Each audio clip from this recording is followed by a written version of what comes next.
exercícios. Deixa eu dar uma olhadinha aqui.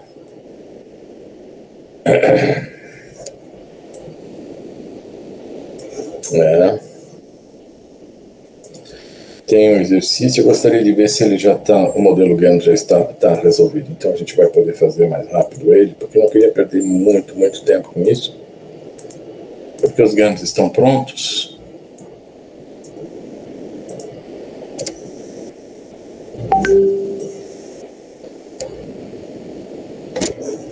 É o último exercício que tem na lista, que a gente não fez ontem, né? Já acabou a matéria. E eu vou colocar ele aqui no final do material.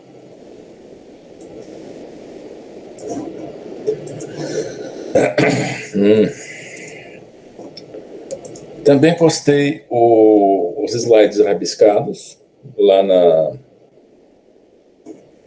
no Moodle. Eu vou continuar postando eles regularmente, isso eu salvo aqui no meu computador, então é possível postar lá no Moodle. Infelizmente os vídeos não, mas como eu disse ontem, eu vou tentar baixar os links dos vídeos do semestre passado sobre esse conteúdo que vocês têm. Claro que é uma aula um pouco diferente, talvez não exatamente onde a gente terminou, a continuidade da aula não é a mesma, né? Como a gente está tendo aqui agora, ela talvez passe desse timing, né? Mas aí o conteúdo está lá. Se vocês quiserem, então poderão assistir. Eu não pude fazer hoje ainda, nem terminar de corrigir a prova, porque tivemos reuniões até agora. O semestre cheguei um pouco atrasado. Reuniões no departamento, né? Então não deu para fazer o que a gente queria. Eu já disse, né? A correção da prova, cada um tem uma prova diferente, ela demora muito tempo para corrigir. Eu gasto muito tempo. 10, 15 horas para corrigir essa prova. Bom, alguns eu já terminei de corrigir, até já mostrei a nota ontem, né? Mas são poucos os que eu terminei de corrigir, né? Tem mais gente chegando, tá? Pois bem, então vamos lá, só deixa eu dar uma geral aqui no meu material, que eu tenho muitas janelas abertas justamente na nossa reunião que eu tinha até há pouco. Feito. Então tá. Vamos resolver o último exercício da lista. Puxa, onde é que eu estou agora? Tá aqui. Isso, já coloquem a presença, pessoal. Quem não colocou ainda. Então tá, o exercício que nós temos. Vocês estão vendo o PowerPoint agora? Sim? Sim, professor. Tá, obrigado. Eu acho que é sempre a Maria que responde, né? Acho que normalmente, professor. Não, mas é bom, daí eu tenho feedback. Então, porque a gente nunca sabe, né? Às vezes não funciona direito. E como eu disse ontem, né? Eu não vou usar a conferência web que permite gravação, mas ele não permite uma redação clara, como eu consigo fazer aqui. Quer dizer, muito pior do que eu faço aqui. Também não é muito boa, né? Quando eu escrevo aqui alguma coisa, né? Ou, por exemplo, boa tarde, né? A gente ainda consegue entender, né? Mas aquele outro sistema é muito pior. Então, como eu prefiro resolver exercícios, eu uso muito a caneta, né? Digital, então eu prefiro usar aqui, não vai ter gravação. Mas a aula tem que ser assistida, até não sou obrigado a gravar a aula, não existe isso das determinações da universidade.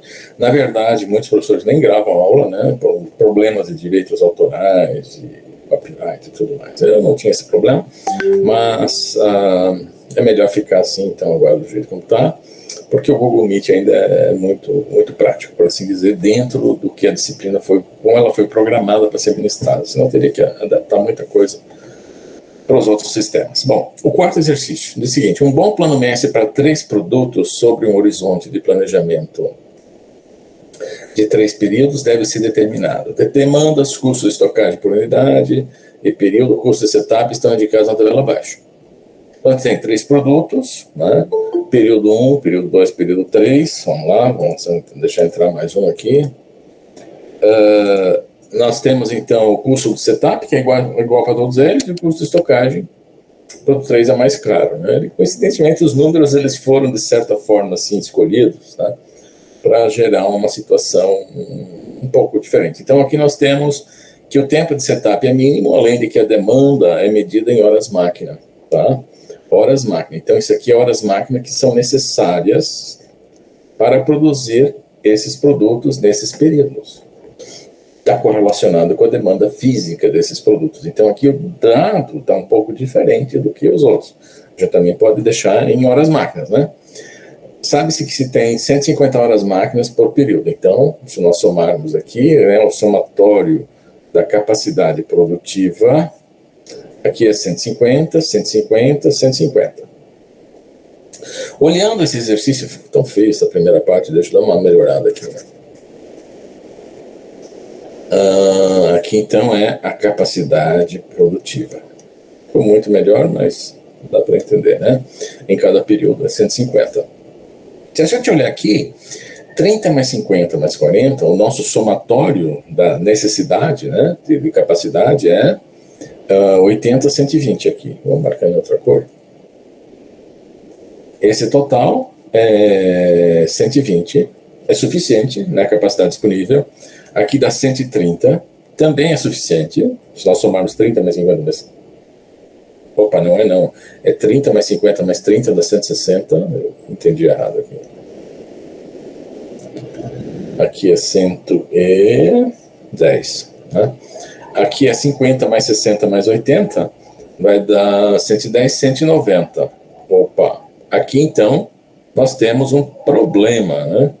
Porque a capacidade disponível não atende às necessidades do período 3. Então, esquecendo um pouco, tá, os custos, eles não são assim, são relevantes para definir o plano mestre, mas já não vai ser possível executar esse plano nessas condições, porque no período 3 nós vamos precisar de mais capacidade produtiva do que tem disponível. Então, com certeza, uma solução viável vai exigir que alguma demanda futura seja adiantada. Olhando assim, qual seria a melhor solução, pessoal? Qual seria a solução viável, mais simples de ser que é detectada aí? Nós temos uma necessidade adicional de 40 unidades de demanda, de capacidade no período 3, que eu vou ter que, no mínimo, né, vou ter que passar para o período 2 ou para o período 1. Se eu passar essas 40 unidades para o período 2, eu vou ter 40 aqui e vai fechar em 150, né, com o que eu tenho disponível, se eu somo essas duas. Né? Então vai dar. Eu poderia tirar 40 de 80 e passar para cá. Produzir 70 do produto 3 no período 2, eu ia ter uma distribuição bem razoável eu iria nivelar a produção com a capacidade. Bom, isso exigiria eu emitir várias horas de produção. Quer dizer, eu ia ter que emitir uma hora de produção de cada produto em cada período, ou seja, 9 ordens de produção, 9, cada uma custa 100, esses números já são assim escolhidos para facilitar a análise, né? Eu gastaria 900 reais, vamos supor, né? Só emitindo óleo de produção, com esse plano. Mais a estocagem, porque eu só vou estocar essas 40 unidades daqui para cá, e elas custam 3 reais. Seria, então, se eu fizesse isso, né? Então, 4 vezes 3 dá 12. Isso, só isso, né? Não, é 40, né? Não é 4. Uf, minha letra está horrível hoje. 40. Essas 40 unidades do produto 3, né? Por um período, custando 3 unidades monetárias, vai dar 120. Esse plano iria custar 1.020. Seria um plano viável. Mas a pergunta que se coloca, será que ele é um plano ótimo? Alguém tem uma outra solução que eventualmente seja mais barata? Assim no olho, sem fazer conta, né? Vou limpar aqui um pouquinho.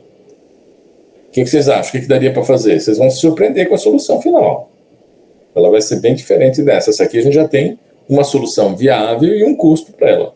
Esses números já foram escolhidos para serem bem fáceis de serem, para que os cálculos sejam bem simples de serem feitos. Essa aqui foi uma questão de prova, tempos atrás, tá? Eu acho que para produzir mais barato, eu acho que poderia produzir produto 1, jogar o produto 1 para o período 2, porque ele tem um custo de estocagem menor, né? Exatamente, né? Eu poderia fazer o quê? Vou pegar a mesma cor aqui, né? 40 vezes 1, né? Porque eu tiraria, não produziria 50 aqui, mas produziria então 70 aqui, a um custo de estocagem menor. Então, o que iria aumentar o custo em termos de estocagem aqui? É essa solução, que é 40. Essa nova solução, se eu somar, vai dar 940. Né? Mais barata que essa. É pouco, mas se isso acontece todo o período, isso começa a se acumular, né? Uma empresa não gosta de jogar dinheiro fora. Então, já é uma solução também viável, muito bem observado, porque em função do custo de estocagem. Será que não tem uma solução ainda melhor?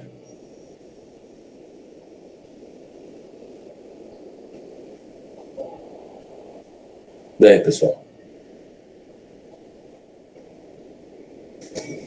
Olhando assim, vocês vão um dia ser gerentes, gestores de alguma coisa, vocês têm que já ter um lance assim direto. Puxa, será que não dá para economizar custo de setup? Que é uma coisa cara, né, em relação ao custo de estocagem. Dá para colocar, tipo, produto 1 do período 2, jogar pro período 1, e aí a gente vai ter um setup a menos já, né? Dá R$100 economizados, exatamente. Agora tem que esperar um pouquinho, porque esse PowerPoint já está sobrecarregado, ele está demorando sempre, né? Quando ele começa a escrever em cima. Vocês não devem estar vendo nada agora, né? Alô? Não. O PowerPoint está salvando, não está respondendo, mas esse aqui está bem diferente hoje. Acho que é o meu computador que está sobrecarregado também, porque eu estou com muitas janelas abertas. Justamente as correções de prova de vocês, sabe? Cada prova está aqui lançada. Estou achando que não... voltou. Ele demora sempre um pouquinho e ele volta. Qual é que foi essa outra alternativa? Quem é que foi que me sugeriu essa alternativa? É o José Evandro. José. Uhum. E aí, José, como é que é a tua sugestão? Dava para colocar o produto 1, né, a demanda do período 2 do produto 1 pro período 1, que aí ficaria, tipo, economizaria, no caso, 70, né, porque daí teria o custo de estocagem mais o custo de setup, pelo menos R$70. Isso. E aí, como a gente abriria espaço, daria para puxar do período 3 também, só que teria que fazer a conta, né? Já iria economizar ou pelo menos um setup, né? Aqui você economiza R$70, puxando isso para cá, porque tem capacidade, atende a capacidade, e aí poderia, como tem 110 de capacidade e tirou 30, né? Eu tenho ainda 80 aqui, eu posso puxar tudo isso aqui para frente, né?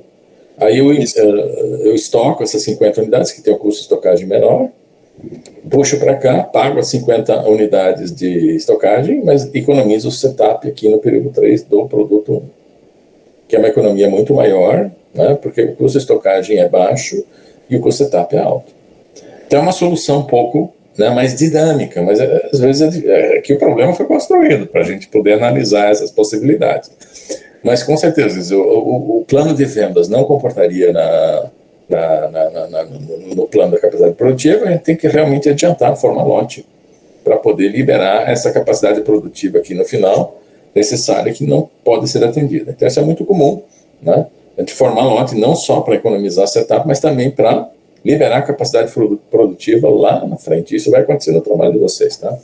Bom, esse problema eu já resolvi também no Moodle, né? Ele está aqui resolvido com o GAMS. Deixa eu ver, pegar ele. Não é esse problema, não. É sim, é esse problema.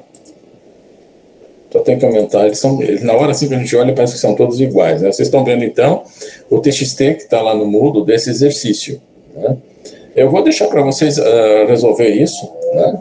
E vocês vão ver que a solução é muito parecida a essa que o Evandro falou, mas ela parece que tem uma novidade ainda. A gente não vai resolver agora porque vai perder muito tempo, a gente já sabe como é que faz, né? Vocês têm o exemplo aqui do TXT e vocês podem rodar e vão analisar a solução. E como eu disse, essa questão foi uma vez uma questão de prova, alguns anos atrás. Não sei se ela está lá no banco de provas mesmo, tá? Não sei, porque às vezes eu coloco algumas coisas lá e outras. O que a gente vai fazer agora é ir para o capítulo. Não, vamos antes disso. Vamos conversar sobre o projeto, o exercício 2, tá? Eu vou colocar aqui o roteiro do trabalho e os dados do trabalho. Aqui vocês têm uma planilha de Dixon Silva para 10 produtos, 10 períodos, e o GAMS para o plano mestre. Então, vocês não precisam programar nada de GAMS, como foi no trabalho 1, vocês só adequam os dados de cada grupo para o modelo GAMS que vocês têm lá. Vamos discutir agora aqui o roteiro. Esse, então, é o roteiro do trabalho, da elaboração do trabalho 2. Da parte 1, a definição do plano mestre de produção, usando, fazer um pouco maior para vocês poderem ver melhor, né? Vocês estão vendo agora o Word, é isso? Hello? Sim, professor. Obrigado. Deixa eu só colocar aqui. Tem um errinho aqui na formatação, mas não quer dizer, tá? Então, a primeira parte é fazer o plano mestre, usando programação linear, sem e com planejamento rolante. Depois tem a segunda parte, que a gente vai começar a ver o conteúdo hoje, que é a definição do programa de produção, é o capítulo 4 da matéria. E no capítulo 5 a gente vai ver o planejamento das necessidades de materiais e definição também do lote dos artigos, quer dizer, dos insumos da cadeia de suprimentos que produz esses produtos. O que vocês têm que fazer? Empregar os dados fornecidos para o problema com 12 produtos e 12 períodos. Isso faz parte, então, de uma planilha que já está lá disponível para vocês. Eu vou abrir ela aqui também. Esse aqui não é... Esse aqui é o Dixon Silver que vocês têm lá. E aqui vocês têm, então, os dados de vocês do grupo 1. Então, vocês vão ter 12 produtos, 12 períodos, as demandas desses 12 produtos e 12 períodos, os custos de estocagem e emissão de ordem, as necessidades unitárias e capacidade produtiva de cada um. Vejam que não é mais como era nos exercícios que a gente fez na lista, tá? Porque lá era meio pouco intuitivo se a gente usasse números assim reais, né? E vocês têm um produto 100, é um produto que ainda não foi produzido pela empresa, que se planeja produzir a partir do período 2, com essa demanda. Portanto, ele é o único que tem demanda constante, porque é um produto novo, que vai ser lançado no mercado, mas não se sabe ainda se esse produto se tem capacidade disponível para produzir esse produto a partir do período 2 para essa demanda. Isso para o grupo 1, para o grupo 2 os dados naturalmente mudam, né? Esses dados, eles têm algumas características que eu gosto de explorar na elaboração do plano mestre. Vocês vão ver isso com o tempo, né? Quando começarem a resolver, vão aparecer alguns problemas na solução, mas esse é o escopo do trabalho. E aqui vocês têm a capacidade produtiva, seja ela em horas máquinas, seja lá o que for, né? Que esses dados aqui vocês podem pôr direto no GAMS, mas não tudo. Então vamos ler agora, vamos ler o roteiro. Então, empregar esses dados fornecidos para cada grupo, né, os mesmos grupos, eventualmente os mesmos grupos do trabalho 1, com 12 produtos e 12 períodos, que está lá no Moodle com esse nome. Esse arquivo que eu abri há pouco. Determinar a solução ótima para o problema plano mestre sem planejamento rolante, usando o modelo apresentado em sala de aula, que é moleza, é só pegar os dados da planilha e levar para o modelo GAMS, né, e rodar.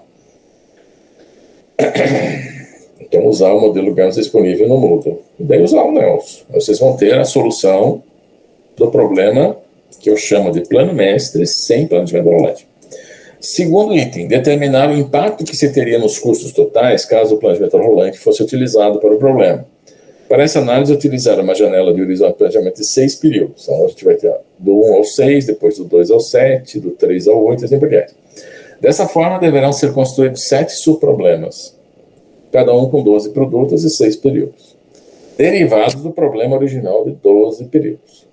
Para cada janela, encontrar a solução ótima, usando GAMS no site do NELS. Com o objetivo de permitir uma análise compatível com os resultados obtidos no item 2.1 aqui, no item 1, na verdade tem um erro aqui, é que aqui eu acabei invertendo essa posição, então, obtidos em 1, né, essa primeira solução, deve-se concatenar de maneira adequada as soluções encontradas no planejamento rolante. Vocês têm que imaginar como se faz isso, né? só vão produzir o que realmente vão poder vender, que está nas demandas. A análise de desempenho deve ser feita baseada no custo obtido para a solução do problema original de 12 períodos, que é o item 1 aqui. Terceiro item, aplicar a heurística Dixon-Silver para o problema plano mestre sem planejamento rolante. É aquela planilha que eu mostrei há pouco, mas ali está para 10 produtos e 10 períodos. Vocês têm que adequar a planilha para o tamanho do problema agora, desse semestre. Comparar os custos obtidos com a solução sem plano mestre, que é não fazer nada, né? Como a gente fez nesse exercício há pouco, com as soluções obtidas via programação linear, usando GANs mais NEOs, para os problemas plano mestre sem planejamento rolante, no item 1, plano mestre com planejamento rolante, no item 2, e a solução obtida via heurística Dixon-Silver para o problema plano mestre sem planejamento rolante. Né? Então não é muito difícil, aqui é só uma comparação, né? Aqui é rodar o Dixon-Silver, é fácil a planilha, você só tem que adequar a planilha no tamanho certo para o problema. E aí, fazer aquilo que a gente fez ontem. Né? A empresa decidiu incorporar um novo produto 100 no mix de 12 produtos que ela vinha produzindo até agora. No entanto, a capacidade produtiva não deve ser ampliada. Tem que manter como está. Mas a gestão da empresa ainda não sabe. Será que ela consegue produzir esse produto 100 que tem, para cada grupo, tem uma demanda variada, né? Aqui ele tem 9 em todos os períodos, o grupo 5 vai ter 13, os dados são diferentes, né? Eles são gerados aleatoriamente, mas eles têm uma lógica na geração, tá? Eles não são totalmente aleatórios. São aleatórios, mas eles têm que seguir um certo padrão para viabilizar os planos, né, que vocês vão encontrar, porque não é assim tão simples. Eu tenho umas planilhas geradoras de problemas aleatórios com essas características que eu gosto de explorar na elaboração desses trabalhos, porque são vários. Depois tem a segunda parte, né? Terceira também. Então, no entanto, a capacidade produtiva não deve ser ampliada para comportar a produção conjunta de 100 com os demais produtos, outros 12 produtos. O perfil da demanda ainda não é bem conhecido por se tratar de um produto novo, e por isso foi considerada constante para o horizonte de planejamento de 12 períodos. É sempre a mesma, enquanto que para os outros produtos não, porque são pedidos firmes. Os clientes já sabem o que é, então eles já pediram, já foram, né, encomendados, por assim dizer. Determine a partir de qual período do horizonte de planejamento a capacidade produtiva instalada comportará a produção ininterrupta do produto 100 até o período 12. Então, vocês têm que ver aqui, baseado nesses dados, vocês vão ter que rodar vários GANs, né? Considerando introduzir o produto no período 2, ver se vai caber, se é possível, com todos os adiantamentos e formação de lote que já acontece naturalmente no GANs, né? Para economizar. Veja então, formação de lote não é só economizar tempo de setup, né? Baixar o custo, é também liberar capacidade no futuro, como a gente já fez nesse exercício pequeno há pouco, né? E isso vai possibilitar, eventualmente, colocar esse produto já no mercado, mas ainda sem formar lote, a gente não sabe quando é que vai ter capacidade disponível. Então vai ter que ver em qual período, vai ter que rodar primeiro para ter igual a 12, depois aqui para frente, e assim por diante, e quando viabilizar o plano, é a partir daquele período que vai se poder, então, começar a produzir o produto 100. Eventualmente, ele nem vai ser produzido, porque a capacidade, né, pode não ser suficiente até o último período. Item 6. Determine qual deveria ser a capacidade mínima a partir do período 4, que permitiria produzir o produto 100 conjuntamente com os demais até o período 12. Então, agora, a pergunta é um pouco diferente, né? Quanto que eu teria que ter, quanto que estará sobrando de capacidade a partir do período 4, né? Se existe capacidade que pode ser descartada depois do período 4, introduzindo o período 100. Então, são de novo novos problemas que vocês vão ter que fazer para tentativas, mais ou menos como vocês fizeram lá, para definir o tempo de ciclo lá da linha de produção. Item 7. Determine qual dos 12 produtos deveria ser excluído do mix para comportar a produção do novo produto desde o período 2. Aí vocês têm que ver qual produto que deveria ser excluído. Isso vai, com certeza, diminuir as necessidades de capacidade produtiva no futuro e gerar espaço na capacidade produtiva para produzir o 100. Justifique supondo, agora nós temos um problema, né? Cada produto tem uma certa margem de contribuição para o lucro da empresa. A gente não tem informações do que gera lucro para a empresa, se o produto 1, o produto 5 ou 10 que gera mais lucro. Mas a gente pode justificar supondo que o lucro unitário por peça, né, de cada produto é proporcional à necessidade total de capacidade produtiva. Então, a capacidade produtiva, aqui, a gente tem que ver quanto essas, por exemplo, né, o produto 8, o período 5, são 12 unidades, sem formar lote. Agora, a gente quer saber, ele precisa, para uma unidade, 0,26. 0,26 horas máquina. Então, a gente sabe que quanto mais horas máquina precisa para produzir esses produtos, maior deve ser a contribuição, a margem de lucro desse produto no mix de produtos. Então, é proporcional a essa grandeza. Só que total, quer dizer, é esse valor vezes o que vai se produzir. Então, às vezes tem um valor alto aqui, mas se produz pouco. Aqui tem um valor mais baixo, mas se produz mais. Então, tem que ver quando o que poderia estar ganhando, o que poderia estar perdendo se eu tirar o produto 1 do mix e colocar o 100 já a partir do período 2. Com certeza vai existir um produto, pode até existir mais, tá? Mas com certeza vai existir um produto que vai contribuir mais para a margem de lucro da empresa com a introdução do produto 100. O que você quer saber nesse último item é, eu quero tirar um produto do mix para decisão estratégica e eu quero saber qual que é esse produto, porque eu vou colocar o 100 no mercado. Mesmo que, eventualmente, a contribuição marginal do produto 100 não seja superior a esse produto que vai sair. O que interessa é a capacidade, tá? A capacidade que vai ser liberada de produção. Deu para entender, pessoal? Vocês já podem começar a fazer hoje, né, o trabalho. A primeira parte é muito fácil, essa segunda não é difícil, é só construir 7 modelos grandes para rodar. O que dá um pouquinho de trabalho é introduzir o produto aqui, gera vários problemas, né? Não muitos, gera 12 problemas. E aqui vocês têm que fazer por tentativas, né? Esses 6 e o 7.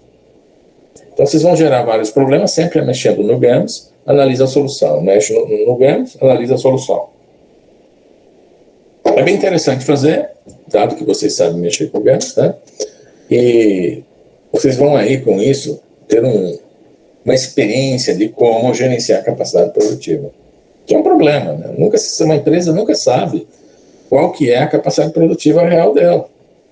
Ela pode dizer, são tantas horas máquina e tal, mas está associada a muitas aleatoriedades, né? As máquinas quebram, os funcionários ficam doentes, falta material. Agora, por exemplo, falta dos chips lá para a produção de carros, e não só de carros, né? Vocês têm ideia de quantos chips cabem no carro? Precisa ser de chips no carro? Já se interessaram nisso? Qual que é o lugar mais frio do planeta, do universo? Alguém fez isso? A minha pergunta de ontem, alguém descobriu qual que é o lugar mais frio do planeta Terra? Do universo? Sim ou não? Ei, tem alguém aí? Acho que é na Rússia, professor. Não. Chupa Sibéria, professor. Aonde? Sibéria, não? Não. O lugar mais frio do universo é menos 273, tá? O Gabriel aí achou na internet a nebulosa de Blumenang, mas ela ainda não é o lugar mais frio. Está bem próximo do zero absoluto do Kelvin, mas tem tem um lugar que ele é artificialmente gerado. Curitiba, negativo. Né? Eu sei que é frio, né? O pessoal gosta de morar, tem gente que gosta de frio. Eu também gosto, eu venho do frio, venho da serra. Mas então, pessoal, eu vou mostrar aqui para vocês. Vocês estão vendo... acho que eu parei... compartilhar aqui de novo. Essas reuniões, a gente fica o tempo todo parado aqui na frente do computador, atrapalha um pouco. Vocês estão vendo aqui um videozinho, né? Sugiro que vocês tenham uma olhadinha. É um vídeo da IBM.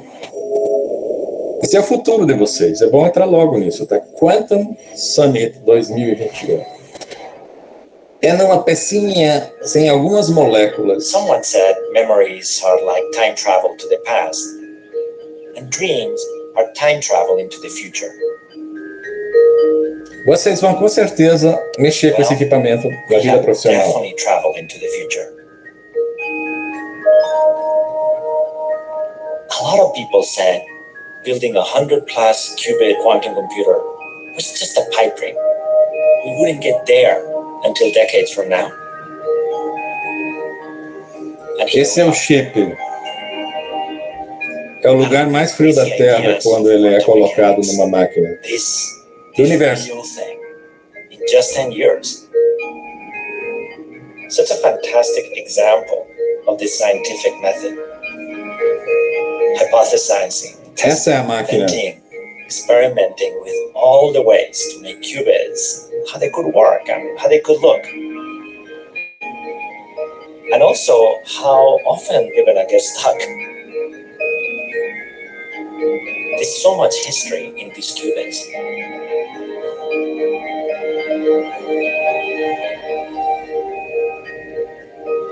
Charlie Bennett and Rolf Landauer got us all started on this.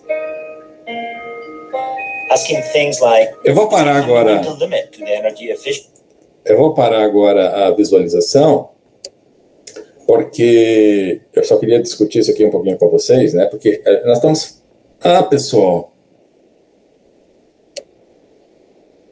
eu acho que eu fiz essa pergunta para o pessoal errado. Eu tinha perguntado isso para vocês ontem? Não, né? Pessoal, eu tinha perguntado o lugar mais frio do universo para vocês, eu acho que eu perguntei para a disciplina Teoria da Decisão. Porque lá nós temos um problema de escala. Desculpa aí para vocês, pessoal, porque a aula foi ontem também e eu confundi.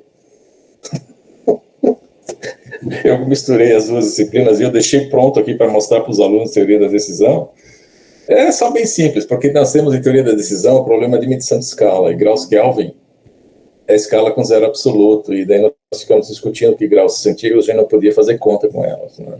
E aí nós vimos qual que é o lugar mais frio da Terra, do universo. Aí todo mundo, a nebulosa de Boomerang, não sei o quê, porque está na internet, né? Mas realmente, faz 10 anos que o ser humano desenvolveu um lugar mais frio, né, do universo, que é na ponta do chip do computador quântico, que ainda está em desenvolvimento, né? E vocês vão mexer no futuro rapidamente no computador quântico. Até ontem, né, a empresa que vende o D-Wave 5, um negócio assim, uma empresa canadense, juntou $500 milhões para desenvolver a nova geração de computador quântico, né? Várias empresas, Volkswagen, American Airlines, estão comprando computador quântico, né? Inclusive na universidade tem um grupo que mexe com computador quântico. Mas eu peço desculpas, eu realmente me confundi, porque a pergunta era para ser para o pessoal da Teoria da Decisão. Misturei as duas disciplinas, porque, né, eu achei que eu fico no mesmo computador e estava com a janela aberta, pensei que era com vocês.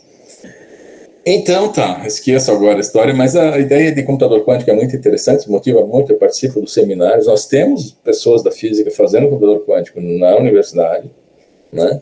É um dos polos, inclusive, né? Não dá para... O computador quântico custa $10 milhões, dá para fazer pouca conta com ele, mas vai ser o futuro com certeza, provavelmente não na sala, porque a gente não vai ter em casa, porque a energia necessária para manter aqueles átomos do processador próximo do zero absoluto, muito próximo do zero, muito mais frio, por assim dizer, do que na nebulosa de Boomerang, é muita energia, então não vai ser usado nunca em casa, né? Vai custar muita energia. Mas a China já tem anos que tem um satélite quântico, né? Porque lá no espaço é 3 graus Kelvin, então o esforço para manter mais frio é menor, então provavelmente esses computadores estarão todos instalados em órbita ao redor da Terra, né? Não vai demorar muito, 5, 10 anos vai estar assim, esse nosso uso de computador como está agora vai ser bem diferente. E o computador quântico vai fazer isso numa velocidade incrível, provavelmente os nossos problemas mundanos serão todos resolvidos, porque tem vários algoritmos só esperando o computador quântico para poder resolver problemas do dia a dia que hoje são impossíveis de serem resolvidos. Então, isso foi um engano meu, eu misturei as duas disciplinas, porque eu estou na frente do computador e eu tinha essa janela aberta aqui. Então, vamos voltar para a matéria, então, agora, tá? Nós discutimos o trabalho não tem... Ele tem um prazo que é o fim da disciplina. Eu coloquei lá dia 16 de março, se não me engano, né? Vamos ver aqui. Aqui são as outras partes ainda que tem. Então faltam 34 dias, é 16 de março eu coloquei, é uma quarta-feira, depois só tem a semana da recuperação, então aí tem que entregar, aí tem que defender da quarta até sexta-feira, né? Mais ou menos como foi agora. Então vocês têm mais 2 partes, vocês já podem começar a fazer, eu diria para começar a fazer, não é um trabalho muito trabalhoso, né? Tem vários itens ali, mas é sempre só mexer no Gantz e puxar para o Excel de novo, a entrega é um documento Excel, tá? Então tá, vamos agora então para o capítulo 4.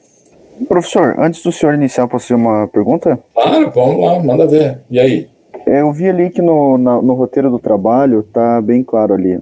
Planilha Excel e somente Excel. A gente fez no Sheet no trabalho 1. O senhor não vai aceitar para o trabalho 2, é isso? Não, eu não uso o Google Sheet, tá? Para depois analisar. Eu só vou abrir no Excel. Por que eu faço isso? Porque tem certas coisas que não funcionam no Sheet quando converte para o Excel. É mais uma advertência. Vocês podem fazer no Sheet, tá? Mas depois me submetam o documento no Excel. E corrijam já onde não vai dar certo essa conversão, para que vocês não sejam prejudicados na nota. Alguns entregaram no Sheet, eu não me lembro mais agora se teve na primeira parte, mas aí alguns gráficos não saem. Alguns semestres passados sempre acontecia isso. E aí não tem como ver. Na apresentação fica legal, mas quando eu vou analisar o trabalho, vou pôr a nota, aí vai ver, tem o Sheet lá que não abre direito e não fica certo. Então, pode fazer no Sheet, né? Mas converta para Excel e submeta um documento Excel. Não é muito trabalho. Oi. Desculpa interromper. Uma dica aí para quem não tem Excel é que a UFSC, se não me engano, ela tem uma parceria com a Microsoft. Sim, é de graça. Então, sempre no Office 365, é o online, funciona estilo Sheets e funciona, acho que praticamente 99% das formas. Tudo. Tem tudo então lá. Não tem problema, não. Funciona tudo online. É tudo PowerPoint, tudo zero bala para vocês usar de graça da universidade. A universidade paga milhões para isso. Né? Vocês ficam usando esse sheet que é bastante limitado. Não sei porque todo mundo usa esse Google. Né? Inclusive, o pessoal do TCC faz no sheet, escreve o trabalho, depois converte. É uma porcaria. Né? Eu sei que é cômodo, né? Vários podem trabalhar, mas depois vai abrir na outra plataforma e não funciona direito. Né? Obrigado, Matias. Eu tinha esquecido disso. Eu até estava vendo ontem, justamente por causa da nossa dificuldade de gravar as aulas, eu estive vendo lá no Microsoft, eles também têm o software para dar aula, né? Diz que é muito bom, mas é muito complicado. Eu tentei instalar um monte de coisa e não consegui ainda dar aula usando o sistema da Microsoft, que também a universidade está pagando. Não sei se está pagando, né? A Microsoft pode ter dado de graça ou temporariamente para a universidade. Eu acho que está pagando, sim. Então, eu desisti, porque dá muito trabalho. Mas vocês têm, como o Matias falou, tem tudo lá. É exatamente, até muito melhor do que o Google Sheets, né? É que vocês estão acostumados com o negócio do dia a dia, mistura de Gmail e tudo mais, né? Eu não sei se eu falei já para vocês ontem, né? O Google está se afundando, né? Tá, todo mundo, quem pode, está caindo fora. Então, ainda tem uma super empresa, né? Mas problemas de gestão muito sérios. Então, tá. Pode fazer no Sheet, mas converta para o Excel depois, tá? Para eu poder abrir e ver exatamente o que está acontecendo. A apresentação até pode ser no Sheet, tá? Mas eu vou avaliar o trabalho pelo Excel. Eu coloquei isso explicitamente por causa dos problemas já gerados nos semestres anteriores, tá? Tem que ter um padrão. E eu não gosto de usar o Google Sheets, porque tem uma série de limitações, né? Eu uso diferentes plataformas no celular e tudo mais, eu vou no outro computador. Então, eu ainda prefiro o Excel. Se vocês forem ver aqui no meu PowerPoint, né? Ele é da minha, está aparecendo aqui o nome da minha companheira, tá? Então, ela aparece aqui porque ela tem assinatura do Google Sheets.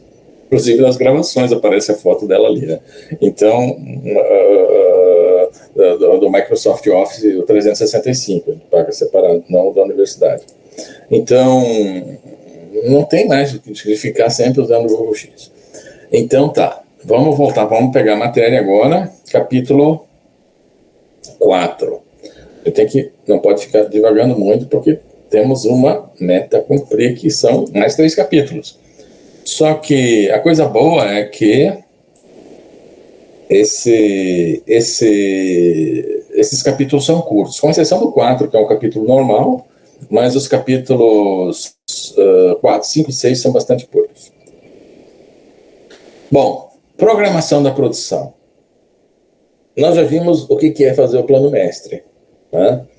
Agora nós vamos ver uma segunda etapa muito ampla do PCP, que é o detalhamento do plano mestre. Nós queremos definir agora, bom, a gente sabe em que período a gente vai produzir quanto de cada produto, também do lote. Agora a questão toda é, eu vou ter que detalhar isso dentro do período. Nós vamos pegar o período agora, que pode ser uma semana, um dia, um turno. A gente vai detalhar, seja lá 8 horas, em quais máquinas esses produtos vão ter que passar.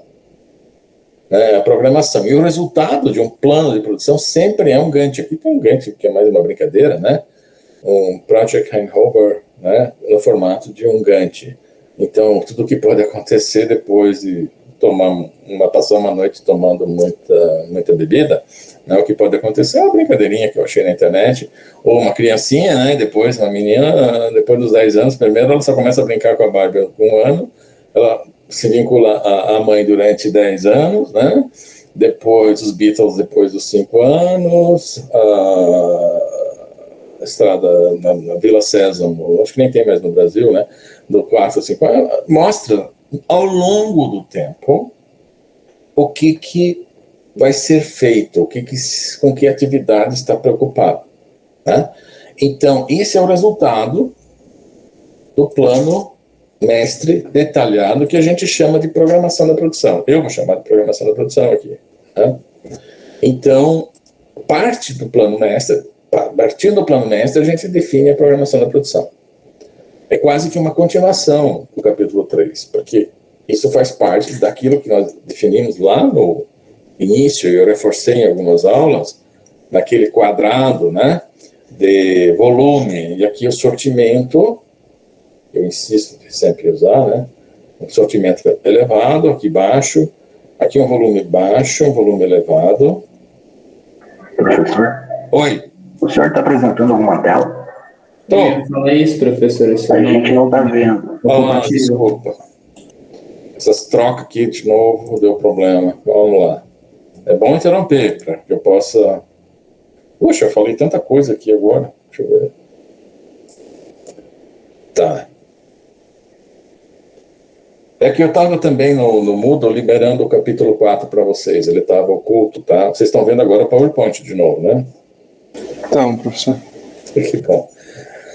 Então, pessoal, vendo aqui, né, nós temos o volume, de novo ficou uma letra muito mal escrita aqui, mas com um volume elevado e um sortimento baixo é a nossa famosa linha de produção, que foi o capítulo 2. A essência do que passa, o que passa em termos de gestão industrial quando nós estamos de frente de uma linha de produção. É o balanceamento, calibrar a produção com a demanda através do ciclo da linha. Quando o sortimento é elevado e o volume é baixo, né, é o que é a produção por lotes. Que é o que a gente está vendo, já vendo no capítulo 3, né? E agora a gente vai complementar com a programação da produção. E uma forma de combinar as vantagens dos dois sistemas é a tecnologia de grupo, que é o nosso capítulo 6. E em geral, né, vou repetir isso de novo, né, a linha da eficiência na manufatura é alguma coisa que está nessa diagonal. Qualquer coisa fora dessa diagonal, né, não é economicamente eficiente. Você pode tentar inventar aí uma linha de produção com sortimento elevado, não vai valer a pena, né, porque você vai ter muito setup e tal, então não vale a pena construir esse tipo de sistema. E também com sortimento baixo, um volume baixo, desenvolver, sei lá, produção por lotes. Você só vai fabricar uma peça de cada um, não vale a pena. Então, isso assim que está distribuído são os capítulos, e nós vamos então continuar principalmente, tá, atuando aqui na produção por lotes. Foi o planejamento do mestre e agora o capítulo 4. Bom, na programação da produção, aqui tem de novo um problema. Às vezes o sistema ele corrige. Aqui a programação da produção, ele foi lá e passou para o inglês às vezes, né? Dependendo, quando eu converto, uso um outro computador, ele converte. Então aqui a programação da produção. Nós vamos ver, é um capítulo relativamente extenso em termos de itens, né? Mas hoje a gente já vai chegar até na liberação de ordens de produção. A gente vai ver a introdução, as características da produção por lotes, a tipologia da produção por lotes e a liberação, como funciona a liberação de ordens de produção, como deveria funcionar. E também como funciona na prática. Isso cria alguns problemas, né? a gente já comentou, né, tentar adiantar a produção para se garantir de eventos aleatórios futuros, ou liberar a capacidade no futuro sem se basear em custo, emitir ordem de produção, não é uma coisa muito indicada, né, mas isso é muito comum em empresas médias que não têm assim, pessoal muito qualificado, fazem o que tem que fazer e o dono da empresa não tem a menor noção que talvez não fosse interessante fazer isso, né? Tive isso em muitas empresas de centenas de funcionários aqui em Santa Catarina. Sequenciamento de jobs é um assunto muito importante, né? Muito importante, tem um potencial de racionalização muito grande, uma sequência diferente de produção das diferentes máquinas, como a gente vai ver agora. Porque o que a gente vai fazer aqui é detalhar o plano mestre dentro de um período nas diferentes recursos, máquinas e pessoal que existam lá dentro, né? Então, nós vamos ver os tipos de planos de sequenciamento. Existe uma teoria de sequenciamento bem clara lá dos anos 60. Quais são os critérios para a seleção dos planos de sequenciamento? Na verdade, são centenas que existem, nós vamos ver alguns mais importantes. E existe também uma anotação dos problemas de sequenciamento, porque eles são muito diversos. Teve um professor da Universidade de San Diego, ele criou uma anotação para que o estudo desses problemas, dessa teoria, fosse organizado. Muito interessante, a anotação de Graham, o professor nome dele, o professor Graham, de San Diego. A gente vai ver que o sequenciamento de jobs passa pela organização da manufatura, se ela for flow shop, se ela for job shop. Vocês se lembram ainda o que era uma manufatura flow shop? A gente viu isso lá no capítulo 1. Ou é job shop? Flow shop é sentido único, né, professor? Não pode ter, se alguma atividade voltar, independente se for da mesma. Exatamente. Única, nesse sentido. É uma manufatura unidirecional. Se ela tem um produto que volta, é porque ele é muito diferente dos outros. Né? E aí virou um job shop. Job shop é um horror para programar a produção. Não tem algoritmos exatos, programação linear, mas não dá para resolver. Talvez com o computador quântico vai ser possível fazer no futuro, né? No futuro, talvez daqui a 10 anos, mas problemas reais de fábrica, de empresa, não dá para resolver com computadores de hoje, né? Levaria bilhões de anos para achar um plano a cada turno. Então, a gente vai ver heurísticas para o sequenciamento da manufatura job shop. Mas vocês vão usar a programação linear na parte 2 do trabalho para resolver os problemas pequenos. Esse de 12 produtos dá para resolver lá no Nelson. A gente vai ver o que são regras de despacho. Vocês conhecem elas, FIFO, LIFO, SPT, né? Tem uma fila, como é que a gente trabalha essa fila. Inclusive, né, eu também lecionei muito tempo, já a probabilidade de modelos estocásticos, a gente tem que reportar agora o estudo de teoria das filas. Tá? Por quê? Programação da produção passa por teoria das filas. O que é o modelo MM1? A gente vai estudar, fazer vários exercícios. E daí eu postei lá o meu material da teoria das filas para relembrar. A gente vai usar alguns daqueles conceitos nos exercícios dessa parte da matéria, tá? Então, como eu já disse em outras oportunidades, essa é uma disciplina integradora de outras disciplinas. A gente precisa saber PO, um pouco de probabilidade, a gente precisa saber um pouco de estatística, né? E mesmo Lean, todas as PCP mesmo, propriamente dito, que vocês fizeram provavelmente com o professor Glauco, ela junta de tudo um pouco. E aí agora, nessa parte aqui, realmente o estudo da teoria das filas é muito importante. Porque, no fundo, uma manufatura é um sistema de filas em rede, né? Como é a internet, em que os servidores da internet puxam os pacotezinhos de informação e juntam. E nós temos aqui os pacotes de informação da internet, que são, na verdade, pedidos que estão em processamento. Eles entram num canto e saem no outro lado. E ali dentro tem uma série de máquinas, e frente às máquinas tem filas. É claro que essas filas da manufatura não precisam ser físicas, elas são lógicas, né? Cada item tem uma etiqueta que indica a prioridade dela na próxima máquina. Então, na verdade, há todo o estudo de manufatura, de sequenciamento, baseado em teoria das filas, né? Espero que vocês tenham feito um bom curso de teoria das filas. Então, tá. Vamos começar com a matéria. Na programação, então, de lotes de produção, nós temos dois extremos, né? Como a gente já falei ali no modelo antes, né? No nosso quadradinho com volumes e sortimento, né? Grandes volumes, pequeno sortimento e produção anônima, geralmente, fabricar caneta Bic, né? São linhas de produção. Elas têm baixa flexibilidade com a variação de produtos. A gente até analisou linhas mistas com produtos diferentes, definindo o ciclo repetitivo. Mas você não pode fugir muito do grafo de Gauss-Cinto baseado de cada um desses produtos. Eles têm que ser muito parecidos. Então, são famílias de produtos, eu posso jogar numa linha de produção. Né? Eu não vou fabricar, eu gosto de usar esse exemplo, uma geladeira e um fogão na mesma linha de produção. Né? Tem que ter uma familiaridade. Isso a gente vai ver depois no capítulo 6, como definir familiaridade entre produtos. Pequenos volumes de produção, grande sortimento de produtos, produção sob encomenda, quer dizer, um produto tende a ser bem diferente do outro, é a produção por lotes, que a gente está vendo agora. Tem grande flexibilidade em várias direções, em vários eixos, principalmente no tipo do produto. Ele pode ser, para ser feito, ele pode ser de natureza prismática, pode ser de natureza cilíndrica, né? Então ele gira para ser feito. Então, na produção por lotes, vale tudo. Né?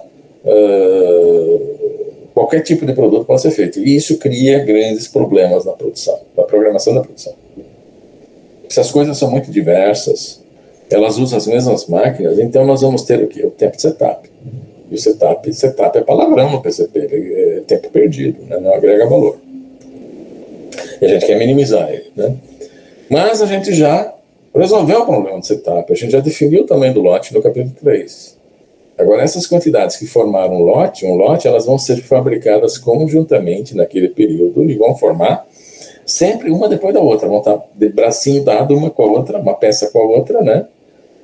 O total de peças formam o lote e elas vão seguir a mesma sequência de máquinas, uma atrás da outra. Vocês têm que imaginar que lote é uma coisa com um número razoável de produtos, unidades de produto dentro do lote. Na VEG, por exemplo, o lote pode ter 600 motores, um lote, né? Pode ter centenas de motores, pode ter só 40, pode ser só ter 10. Mas esses 600, eles têm que ser produzidos um depois do outro, na mesma máquina. Porque foi definido que assim nós vamos economizar tempos de setup ou tempo de preparação de máquina, lá no capítulo 3. E agora a gente já tem o lote. O lote já está definido, né? Então, os produtos são liberados para a produção na formação de lote, e lote não é mais questão. Setup, acabou. Porque a gente já definiu também no lote que garante o mínimo custo de formação de lote. Os lotes vão receber um nome agora bem chique, de jobs. Tá? Eu vou usar a notação internacional. Na Alemanha a gente fala jobs. Né? No México se fala jobs. Na Espanha se fala jobs. Seriam os pedidos, mas não é só pedido. São vários pedidos que foram agrupados num programa de otimização, criando jobs. Aqui tem uma particularidade, né? Esses jobs isso é da própria Microsoft. Eu acho que isso não funciona lá no Google Sheets ou no outro Google. Se eu escrevo jobs, se eu escrevo no plural, ele sempre coloca maiúsculo. Eu acho que é uma honra ao Steve Jobs, né? Mas não tem nada a ver, tá? Job em inglês quer dizer é um trabalho, uma tarefa que tem que ser executada. Então, a gente define isso, inclusive acontece lá no GAMS, no NELS, quando vocês mandam, né? A fila de jobs. Tudo que tem que ser feito numa sequência. Então, a palavra-chave nessa parte do capítulo, tá, pessoal, é sequência. Não é, eu gosto de sequência camarão, mas não é sequência camarão.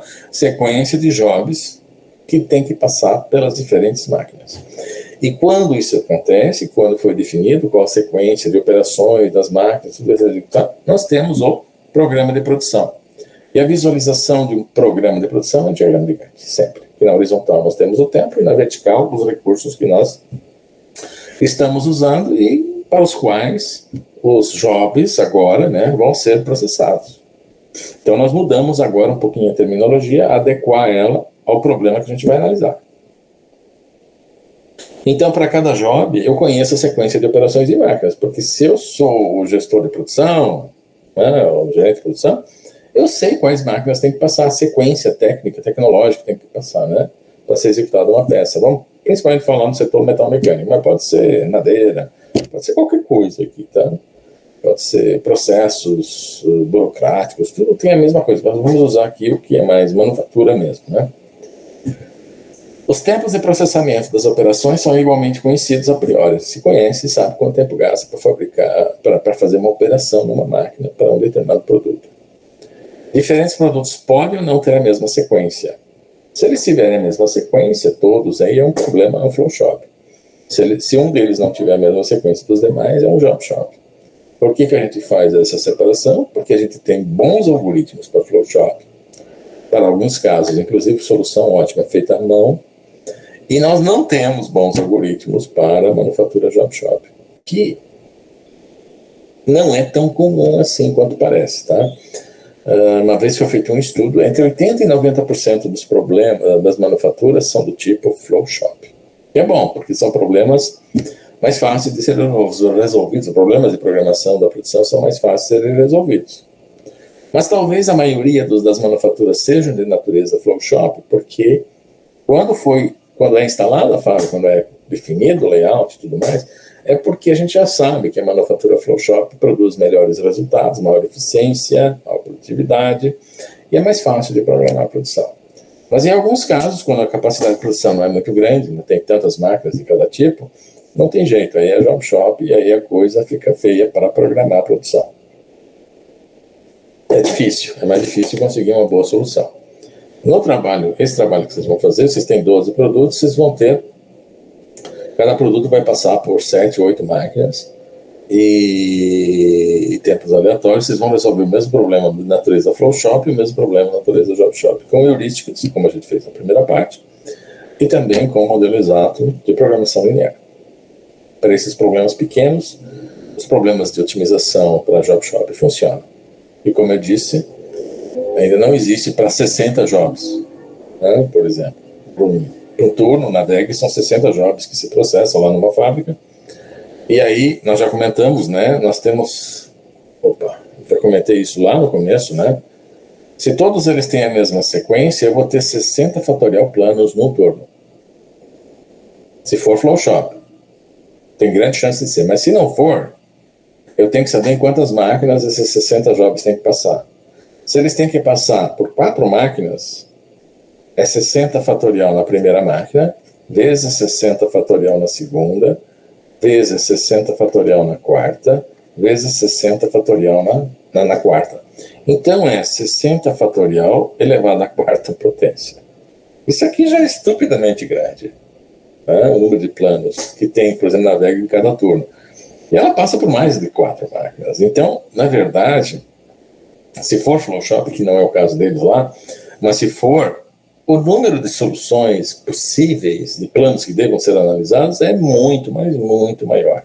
Aqui está representado simplificadamente por uma potência, mas isso aqui já é fatorial, né? Uma coisa estupidamente grande. Por isso, né, os problemas de sequenciamento são problemas muito complexos de serem resolvidos.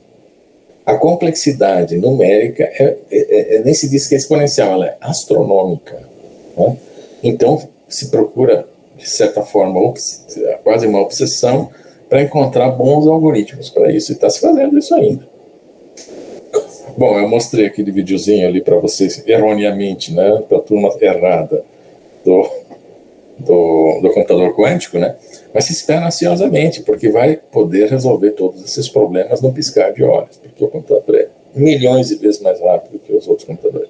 O pessoal leigo acha que o computador já é uma coisa rápida, mas tem tantos problemas que não podem ainda ser resolvidos. Né?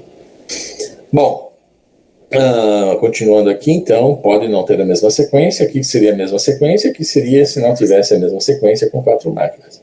Tempos de processamento das operações podem variar significativamente de produto para produto, de lote para lote. Depende do tamanho do lote, ele tem mais produto, gasta mais tempo. Ou também depende do produto. Um produto que tem que passar por muitas máquinas, ele pode gastar muito tempo dentro da manufatura. E aí, né, em relação a outro produto, então já tem problema. Já estamos agora na tipologia, né, de produção por lotes. Quando os jobs todos têm a mesma sequência, nós já comentamos, né, a gente denomina isso de um flow shop. Também gosto de usar o termo em inglês mesmo. Né? Em geral não, mas esse aqui é tradicional. Né? Quem vai estudar, fazer mestrado, né, e tem muitos alunos aqui que estão em Harvard, MIT, Cambridge, ex-alunos da disciplina, É bom que eles sabem que tem esses nomes, né? Porque vão chegar lá, não vão aprender nada, tem que começar do zero, não falar em português, né? Ninguém fala isso em português, nem que vocês vão para o México, vão falar com o pessoal em empresa multinacional, é tudo em inglês, né? Então já conhece a palavra adequada, né? Jobs tem diferentes sequências de máquinas, então é o Job Shop, como eu venho comentando há pouco, a gente já viu isso lá no capítulo 1, por causa disso estava no capítulo 1, porque a gente ia ver essa parte, né, daqui para frente. Se os jobs têm sequências de máquina que podem ser executados em qualquer ordem, quer dizer, uma operação pode ser executada em diferentes máquinas, mas com tempos diferentes, aí nós temos uma dimensão a mais, é um problema muito mais complexo, são sistemas automatizados, indústria 4.0, Open Shop, né? Sistemas flexíveis de manufatura, que daí a programação não é mais feita offline, antes de começar a executar o turno, mas ela é feita online, porque a máquina, geralmente controle numérico, está ligada num computador central e define a sequência, né? Nem existe um diagrama de Gantt, né? Eu trabalhava muito com isso lá na Alemanha nos anos 80 e 90. Praticamente toda a manufatura na Alemanha é Open Shop, né? Tudo máquina de controle numérico, no setor metal mecânico. Eu não sei se eu já comentei, mas eu estive numa indústria lá que tinha 1.000 e poucas máquinas de controle numérico, isso em 94, né? Produzindo 20 mil peças para compor uma impressora de jornal. Era impressionante. 4, 5 pessoas já iniciavam tudo. Eu tinha pedido antes ali, quantos chips tem num Tesla? Vocês têm noção? Já se importaram por isso? Existe uma crise de chips, né? E daí eu me importei em saber, puxa, quantos chips precisa num carro? Num Golf, num Ford, Escort, já nem existe mais aqui no Brasil, né? Mas vocês têm ideia quantos chips são necessários para um carro? Para fabricar um carro? Hoje tem muita eletrônica, né? Nunca se interessaram, pessoal? Alguém está no Google já? Eu estou procurando aqui agora.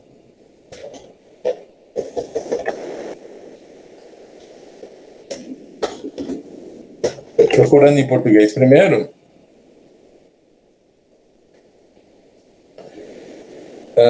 Eu fiquei impressionado com a quantidade de chips que são necessários num carro. Alguém já achou? Não?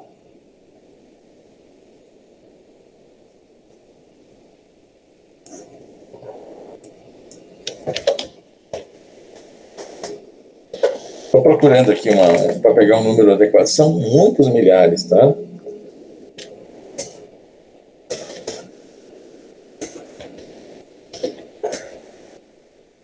Number of chips in a car. Eu achei aqui uma ligação. Um veículo elétrico tem 2.000 chips, tá? O que é basicamente o dobro de um carro não elétrico. Está aqui uma tradução livre, né? Então, um carro não elétrico, um carro combustão a gasolina, tem 1.000 chips por aí, se bem que eu acho que é mais, tá? E num carro elétrico tem 2.000 chips. Por causa da eletrônica que está toda lá, né? Por que eu já estou comentando sobre isso? Porque quando nós formos avançar no capítulo 5, que é a questão toda de materiais, né? Nós vamos ter que saber tudo que vai entrar na composição do veículo, porque nós vamos ter que fazer o tal ERP ou MRP, isso vai ser abordado no capítulo 5, né? Então, a questão de materiais. Eu sempre achei muito interessante essa discussão com relação à falta de chips nos carros, que aumentou muito o preço do carro, né? 40% só no ano passado, aqui no Brasil. E é impressionante como está tendo essa eletrificação de carros, né, no mundo, não no Brasil, não tem muito, eu saiba, acho que não tem nenhum carro sendo fabricado. Você sabe se tem algum carro elétrico sendo feito no Brasil, fabricado já? Alguém sabe? Tinha um aqui na Palhoça, não, professor? Sendo fabricado na Palhoça? Qual que é o modelo? Não sei, é um que eles usavam dentro de Itaipu. Que eu saiba, a VEG, né, eu gosto de usar o exemplo da VEG, já tinha até um ônibus aqui, que a UFSC usa o ônibus para levar o pessoal para a parte do campus da escola da agronomia ali no Itacurubi, né? Então estava levando o pessoal para lá para almoçar lá, para assistir aula. Não sei se vocês chegaram a ver esse ônibus elétrico da VEG, que vai ser tendência, né? No ano 2030 praticamente não vai mais se fabricar, em vários países não vão mais poder ser vendidos carros não elétricos, né? Na Inglaterra a maior frota da Finlândia já é elétrica, né? E é fantástico. Eu tive de novo agora 2 semanas atrás estava nos Estados Unidos, viajei no Tesla, né, um amigo meu. É fantástico, é uma Ferrari, né? Ele ganha da Ferrari na aceleração, só tem um volante, liga um botão e ele dirige sozinho, né? Uma facilidade, e nem é mais tão caro, né? É claro que eles têm ainda umas vantagens fiscais lá para adquirir o Tesla, ainda tem, mas o Brasil está meio longe disso, né? Sempre está meio atrasado. Mas esse carro Itaipu não deve ter um volume muito grande de produção, né? Deve ser só um carro experimental. Eu sei que aí o pessoal da mecânica, junto com a elétrica, eles fabricavam um carro elétrico aqui na UFSC, né? Um experimental. Alguém trabalhou nesse projeto? Estava exposto, inclusive, na reitoria, quando a gente podia ir na universidade, né? Então, acho que vocês não viram isso. É um carrinho pequeno, tipo aquele Baja, né? Que eles têm para corrida. Puseram lá uns motores elétricos em cooperação com a VEG. Mas é a tendência, né? Inclusive, eu estive voltando de Curitiba, esses dias, pela BR, e aí a gente vê os cartazes da VEG, era motor que se fabricava, mas hoje é só soluções elétricas para transporte, né, e mobilidade, porque vai ser tudo elétrico. É uma questão de tempo vocês também dirigirem carros elétricos, aí, porque é muito mais econômico, tem muito menos peça para quebrar, o desgaste é menos. O problema é a bateria, que é pesada, mas eles já estão desenvolvendo bateria, né? Eu sei, parece que ali no Parque Sapiens tem uma empresa que desenvolveu uma tecnologia para reciclar a bateria de carro elétrico, né? Isso é o futuro. Provavelmente aí quem é da mecânica aí do curso elétrica vai uma hora trabalhar com isso. Vocês estão vendo o PowerPoint ainda, né? Certo?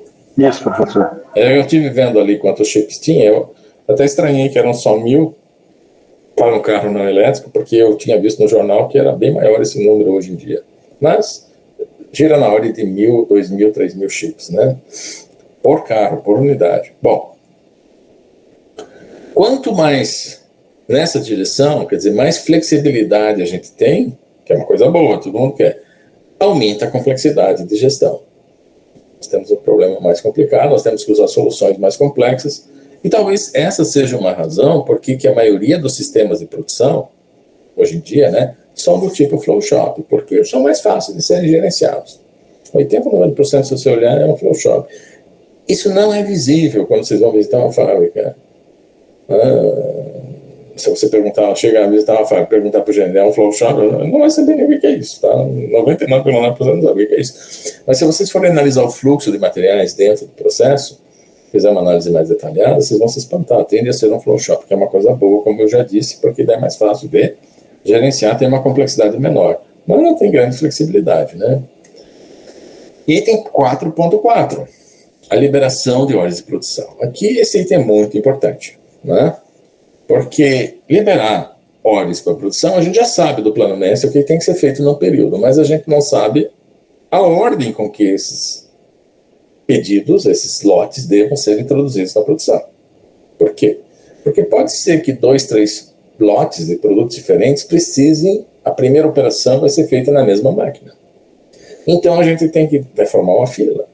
Então a gente tem que definir qual que é o primeiro a entrar, qual que é o segundo, qual que é o terceiro. Eu estou simplificando o problema, né? Na VEG são 60 que tem no início do turno, né? E lá tem um sujeito, tinha na época, agora parece que implantaram um sistema mais automatizado. O sujeito, ele definia, dizia, esse vai primeiro, esse vai segundo, né? A gente fez um trabalho, uma simulação lá, ele é bom, esse cara. Na época ele fazia muito bem, não valia a pena implantar um sistema inteligente para fazer isso. Eu tinha experiência, ele sabia o que tinha que entrar antes, o que tinha depois. Um pedido mais demorado, né?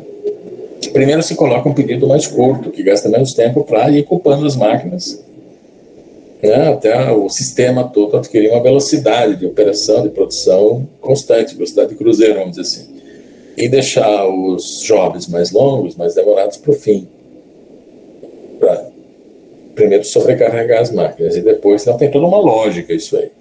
Isso no caso de uma empresa tipo VEG, assim, que tem muitos pedidos em cada turno, né? Pedidos do quê? Jobs de motores elétricos, né? Bom, a visão do gerente de produção é completamente diferente do gerente de vendas. E aí nós temos uma situação de conflito, eventualmente, né? O cara da produção só está preocupado em manter as máquinas ocupadas, porque se o chefe dele passa por lá e vê que as máquinas estão paradas, ele vai ter que se explicar. E muitas vezes vale a pena deixar as máquinas paradas, né? Não vale a pena sobrecarregá-las com algumas coisas. Pode parecer, assim, paradoxo, mas isso às vezes vale a pena, né? Economicamente é interessante, e a gente já vai ver a razão disso. O gerente de vendas, ele não está interessado nas máquinas. O que está fazendo? Ele nem vai lá às vezes, né? Nem sabe como é que funciona isso. Ele deseja que os clientes recebam as encomendas no prazo de entrega especificado, porque ele tem um contato com quem gera a receita. Esse aqui viabiliza a receita. Então aqui nós temos duas posições que podem ser conflitantes entre si. Mas isso gera o ponto de partida para definir a taxa com que os jobs serão liberados para a produção. A gente tem que atender essas duas visões. Porque a empresa tem que gerar receitas dentro do prazo, né? E aí o gerente de vendas tem que ter uma certa força para definir quais são as ordens que têm que ser liberadas prioritariamente para a produção. Para isso nós vamos fazer uma pequena análise de tempos agora. Isso já começa agora a entrar com mais detalhes a questão do tempo. Tempo é a grandeza que a gente não pode comprar, é uma abstração do ser humano, né? O tempo passa, o turno passa, a gente fica mais velho e tudo mais, mas a gente tem que medir o tempo e é baseado no tempo agora, não em valores monetários, como que um plano, um programa de produção, se ele é bom ou é ruim. Né? A gente quer planos mais enxutos, ou seja, que gastam menos tempo para serem executados, sabendo que diferentes produtos vão disputar as mesmas máquinas durante o seu processamento. A abordagem que nós vamos ver aqui, por enquanto, é uma abordagem determinística, mas a gente vai comentar mais à frente a abordagem estocástica, porque, na verdade, o que ocorre na vida real, os tempos são apenas, que a gente utiliza nesses exemplos, são as expectâncias, os valores médios. Mas, na prática, existe a dispersão desses tempos. Às vezes, a mesma operação, do mesmo job, da mesma peça, ela demora um pouco mais de tempo que a outra. E isso atrapalha, né, a entrega do produto ao cliente. O atraso do processo de fabricação. E isso cria distúrbios na hora de definir qual é a hora para eu liberar um job para a produção. Bom, a abordagem mais simples, que por enquanto vai ser determinística, a gente só vai trabalhar com valores médios. A média, aquilo que a gente geralmente encontra nos livros, né, que não fica explicitado, que é a média de uma variável aleatória e tem uma certa dispersão, que esse é o problema real. Então, a abordagem mais simples, a gente libera as ordens de produção usando o tempo médio do ciclo de fabricação. Ciclo de fabricação é quando começa, liberado para a produção, e quando termina o job, que é o lote, não uma peça. Pode ser 10 peças que são feitas na sequência ou 1000 peças. Isso é o job agora, né? Por causa que eu tenho esse nome específico. Nós vamos definir, então, P e J como o tempo de processamento do job I na máquina J. A gente sempre vai ter, então, jobs e máquinas. Essas são as entidades dentro do chão de fábrica que nos interessam mais. Nós vamos ter um WJ, que é o tempo médio de espera na fila da máquina J. E aqui vai começar a entrar a ideia de teoria das filas. E W vem do inglês, né? The waiting time. W é uma medida, uma constante, né? P vem de processing time, também do inglês, né? E W, no mundo inteiro, a gente usa como tempo de espera numa fila. Né? E é claro, quanto mais espera, porque é mais gargalo aquela máquina, né? SI, né, é um conjunto de máquinas que deve ser visitado pelo job I. Um job geralmente tem que passar por várias máquinas, 2, 3, às vezes 20 máquinas, até ficar pronto. E sempre eu digo, um job não é uma peça, é um número variável de peças dependendo do produto. que foi definido lá no plano mestre. NJ é o tempo de transporte do job I quando ele termina uma operação na máquina J, porque ele vai ter que ir para outra máquina. E não existe o teletransporte ainda, né? Como lá nos filmes Jornada das Estrelas. Então, tem que levar o job para outra máquina. Isso gasta tempo e não agrega valor, né? Então, pode-se dizer que uma estimativa de tempo do ciclo de fabricação de um job I, que a gente vai chamar de T maiúsculo, como sendo o quê? É a soma dos tempos de processamento do job I em todas as máquinas, da sequência de máquinas que ele tem que passar, o tempo de espera na máquina, na J-ésima máquina, e o tempo de transporte do tempo quando ele termina a operação na máquina J, porque ele tem que ir para o próximo lugar. Quando for a última máquina, ele vai para a expedição, vai para o estoque final lá para entregar para o cliente. Então essas são as variáveis que vão nos interessar agora. E esse tempo aqui dá uma estimativa de quanto tempo o job vai ficar dentro da manufatura. E vejam que nesse modelo, essa variável aqui, já foi dito antes no começo, né? Os tempos de processamento das operações podem variar. Eles têm que ser conhecidos aqui, ó, esse item. Então, significa que essa fórmula aqui, nós temos uma boa estimativa desse valor. Nós também temos uma boa estimativa desse valor. Por quê? Porque a gente sabe a distância que uma máquina está da outra e quanto tempo gasta para levar os jobs de uma máquina para outra. O grande problema na estimativa disso é isso aqui. Tempo médio de espera na fila de uma máquina. Isso aqui é teoria das filas. Isso é estocástico. Como quantificar isso? Né? Lá na teoria das filas, a gente viu uma série de modelos, MM1, MMS, não sei o quê, né? E que dão estimativa desses tempos baseado em como está configurada a manufatura. E existem muitos modelos da teoria das filas. A gente só vê alguns básicos aqui no curso de graduação. É um assunto fascinante, né? Porque tudo, né? Tempo da resposta, tudo depende desse tempo de espera pela resposta, né? E é uma coisa complicada. O processo estocástico é uma coisa bem complicada. Vamos pegar um exemplo, né? A fabricação de um produto consiste de 4 operações conforme tabelado abaixo. Então, nós temos a operação 1, 2, 3 e 4. Isso de um job, tá? Tem que passar na máquina A, na máquina C, na F e na D. Aqui eu nem gostaria de escrever produto, mas seria de um job. Né? Porque tem o tempo de setup em dias e o tempo de processamento desse job em dias também. Os tempos de espera na máquina, porque existem dados históricos, já está se operando com esse sistema de manufatura há mais tempo, né? Existem, então, médias históricas de 3 dias na máquina A, na B4, 2,5 na C, 1 dia na máquina D, 6,5 na máquina E e 3,5 na máquina F.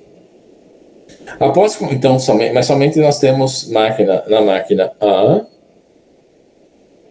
Esse produto só passa na A, na C, na F e na D, mas nessa sequência. Tá? Então, vamos colocar aqui. Ele vai da A para C, da C para F, e depois ele volta para D. Tá? Essa é a sequência de máquinas que esse produto tem que passar. E toda vez que ele vai mudar de máquina, ele vai enfrentar uma fila, ele vai gastar esse tempo em média esperando lá. Aqui, o tempo de espera já está fornecido, né? Baseado em dados históricos. Após concluída uma operação na máquina, o job deve aguardar 0,1 dia, em média, antes de serem transportados para a próxima máquina. Então, se gasta mais tempinho no transporte. Esse job tem prazo de entrega de 21 dias. A pergunta que se coloca, quando que ele tem que ser liberado para a produção? Quando eu tenho que colocar ele para a produção? Vamos abrir um slide e tentar colocar esses dados. Uma pena que eu não consigo colocar 2 slides ao mesmo tempo, né? Acho que não dá. Porque eu preciso desses dados. Então, eu vou fazer o seguinte, eu vou pegar essa planilha aqui, vamos colocar aqui. Aí sempre abre essa outra janela. Nós temos, então, os dados do problema original.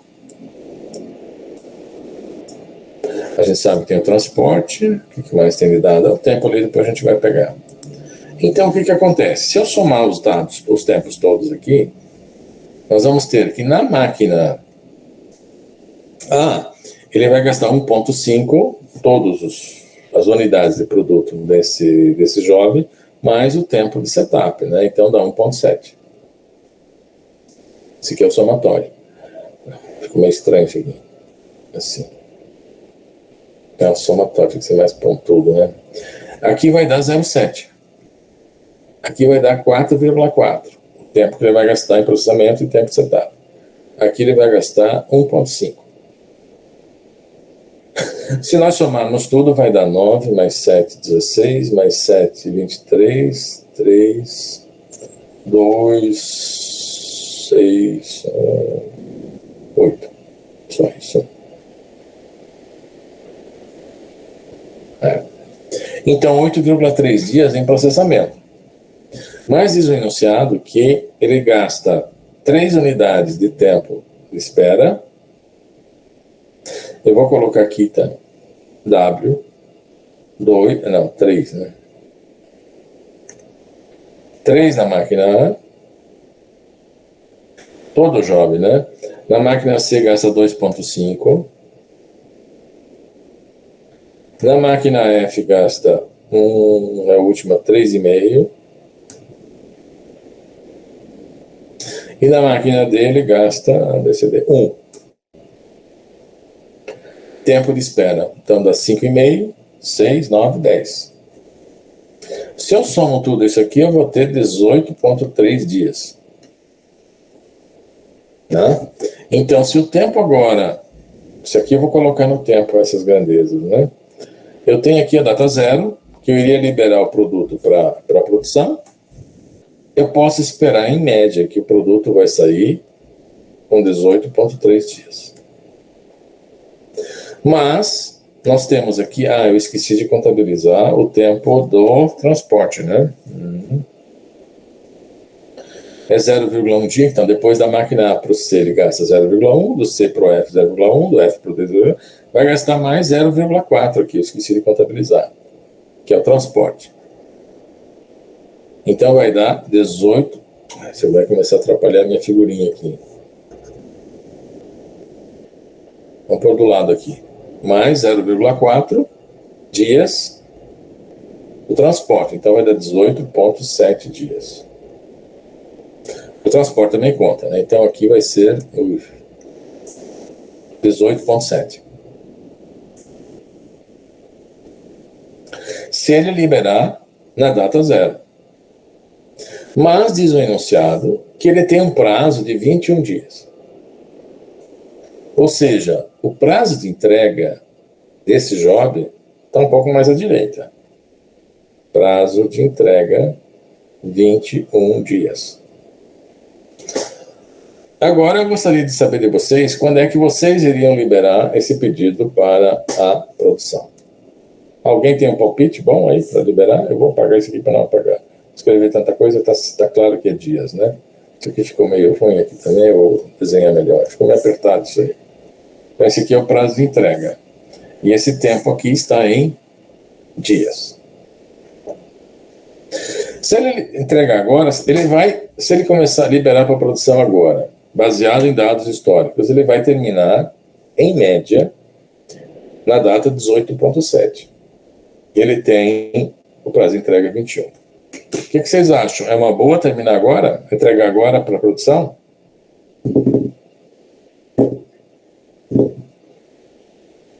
Daí, pessoal?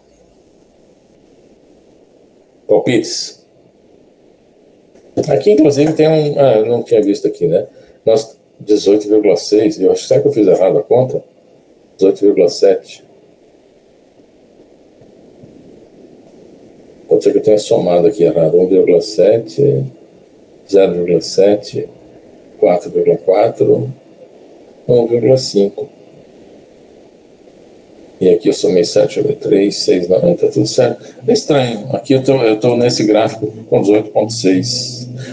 É porque não foi contabilizado aqui o último transporte. Então, nós temos aqui o diagrama de Gantt para esse problema, né? Aqui nós temos o transporte, 0,1, tá certo o gráfico de antes, né? Liberando na data 0, que eu sugeri ali antes, né? Nós temos aqui o tempo desse, esse primeiro é o W, né? Outro W, outro W, outro W. E aqui é processamento mais o tempo de setup. E aqui é transporte. Transporte. Isso está claro, né? Aqui também é processamento mais setup. Processamento mais setup. Processamento mais setup. Então, eu perguntei há pouco para vocês, tá? Essa aqui é uma visualização já do diagrama de Gantt para esse jogo. Vocês podem ver aqui, isso está mais ou menos a escala, né? O tempo de espera frente a uma máquina não é negligenciável. Costuma ser, tá? Livro em português, que não quer entrar em processo estocástico, mal fala nisso, né? Então, que é uma variável. Essa aqui, como eu comentei anteriormente, né? Onde é que está essa figurinha? Esse aqui é um grande problema, né? O tempo de espera. Porque é uma grandeza de natureza estocástica que se a manufatura está muito sobrecarregada momentaneamente, esse W pode ser maior. Então esse W é uma grande fonte de preocupação, porque ele costuma ter um desvio padrão muito alto. Então, quando uma coisa é muito incerta, varia muito, dispersa, é mais difícil planejar direito. Então, deixa eu voltar aqui. Eu pergunto para vocês, com que probabilidade ele vai terminar, se ele liberar aqui, na data 0, qual que é a probabilidade que ele vai terminar na data 18.7? Qual a probabilidade, pessoal? Vocês já estudaram a probabilidade.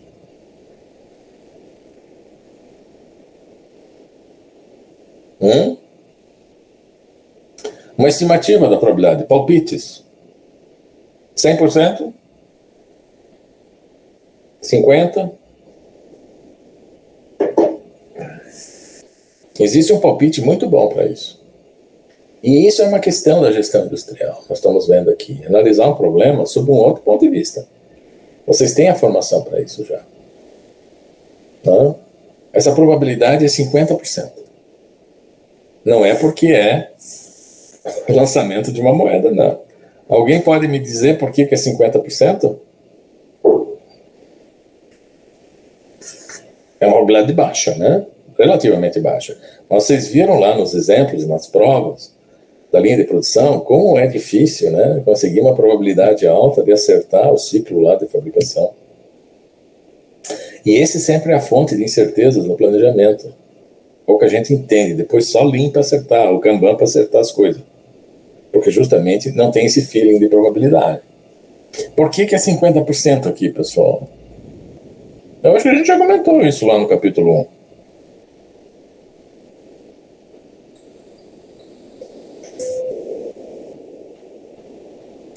Quantas variáveis aleatórias nós temos nesse problema?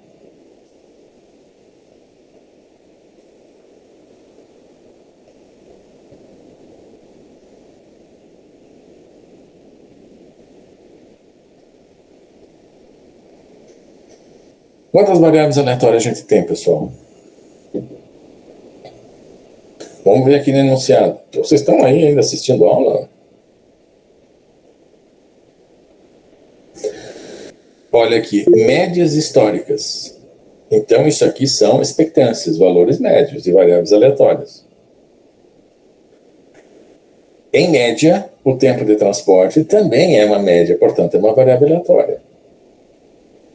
Os tempos de setup não foram ditos que são determinísticos. Bom, não tem nenhuma informação, mas a gente viu aqui que o tempo de processamento é o tempo médio. Tudo é variável aleatória. Elas têm os mais diferentes formatos. Em geral, quando é tempo de processamento é uma exponencial, tá? Não é uma normal. Aqui é f de x, o f de t, e aqui é t, né? Aqui nós temos 4 variáveis aleatórias do tipo W. Porque nós temos 4 máquinas. E essas são as médias dela. Também tende a seguir uma exponencial, tá? O tempo de setup certamente é uma exponencial. Nós temos 4 também. O tempo de processamento em dias, nós não temos essa informação. Porque aqui nós temos no mínimo 4. Então é maior ou igual a 4. Porque um job pode ter 10 peças. E cada peça gasta um tempo de processamento. Se eu tenho 10 peças, eu tenho 10 variáveis aleatórias que eu estou somando para chegar nesse valor. Significa que nesse... e tem o tempo de transporte também, né? E aqui nós tínhamos o transporte, não está nessa tabela, né? O transporte também são 4 variáveis aleatórias.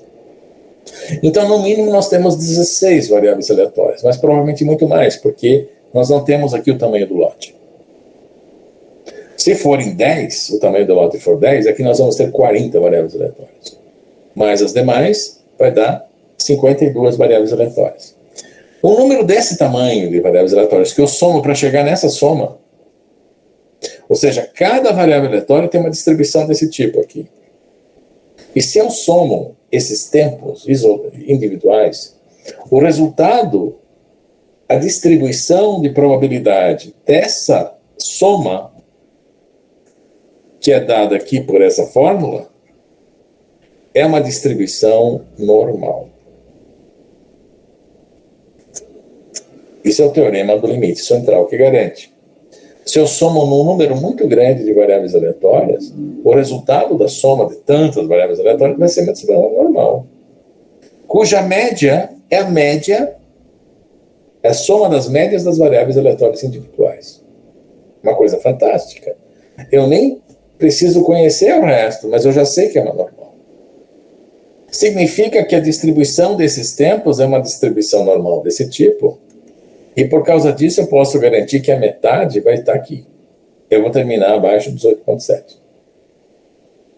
E a probabilidade que eu não vou terminar antes dos 8,7 é também 50%. Ou seja, a probabilidade é muito baixa de eu terminar nesse prazo aqui. O que o gerente... Vamos supor que o gerente de produção aqui sabe disso. Ele fez a disciplina de probabilidade, né, então, muito bem feita. E ele agora acha que 50% é muito pouco. O que ele pode fazer?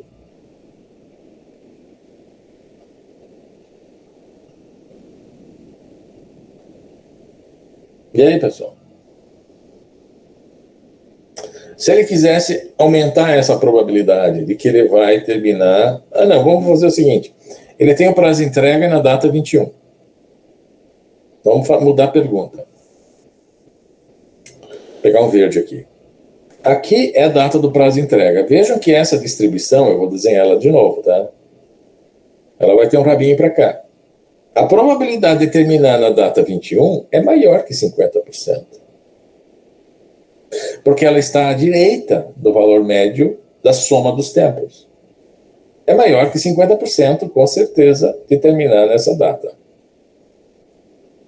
Porque está à direita do valor médio. A gente não sabe quanto, porque nós não temos aqui dados da dispersão, né, da variância. Mas a gente sabe que é mais que 50%. Mas, se ele quisesse agora, se ele quer se garantir e maximizar essa probabilidade de entregar no prazo de entrega, ele tem que realmente liberar para a produção na data zero. Quanto mais ele para a direita, ou mais tarde, ele atrasa a liberação da hora de produção desse job, vocês têm que se imaginar que tem outros na jogada, né? Menor fica essa probabilidade. Vamos supor que seja 70%. Ela vai baixando, mas qual seria a última data que ele deveria liberar para a produção? Vamos colocar isso num amarelo agora, num laranja. Qual seria a hora dele liberar para a produção? Esperar um pouquinho, não começar logo a fazer esse pedido. Qual que seria essa data para que ele tenha 50% de probabilidade de entregar no prazo de entrega? É bem fácil. É 21 menos 18,7. Ou seja, isso aqui vai dar quanto? Dá 2,3 eu acho, né? Ele tem uma folga de 2,3 dias para começar esse job, para liberar para a produção, que é questão muito importante, operacional. Numa fábrica, ele não vai liberar tudo uma vez só para a produção. Vai encavalar tudo, vai encher de fila nas primeiras máquinas. Tem que saber dosar, liberar para a ordem de produção, de acordo com a sequência de máquinas das máquinas, que a gente nem analisou aqui ainda. Então, ele tem, nesse caso aqui, se ele liberar com 2,3 dias, essa distribuição normal vai se deslocar para a direita, ele vai garantir 50% de chance de entregar na data 21, que é o prazo de entrega desse job. Vocês entenderam isso? Vocês têm alguma dúvida, pessoal? Porque a gente vai complicar isso aqui agora daqui a pouco, tá? Quem que tem dificuldade em entender essa questão dessa probabilidade? Se tem alguma dificuldade? Eu entendo que há problemas, porque eu não acredito que vocês tiveram, nem eu não leciono, tá? O teorema do limite central da probabilidade.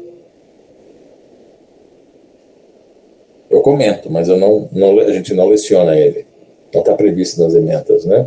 Alguns professores até gostam de lecionar, porque é importante, mas às vezes perde o foco, né? Porque já não tem muito tempo lá na disciplina de probabilidade.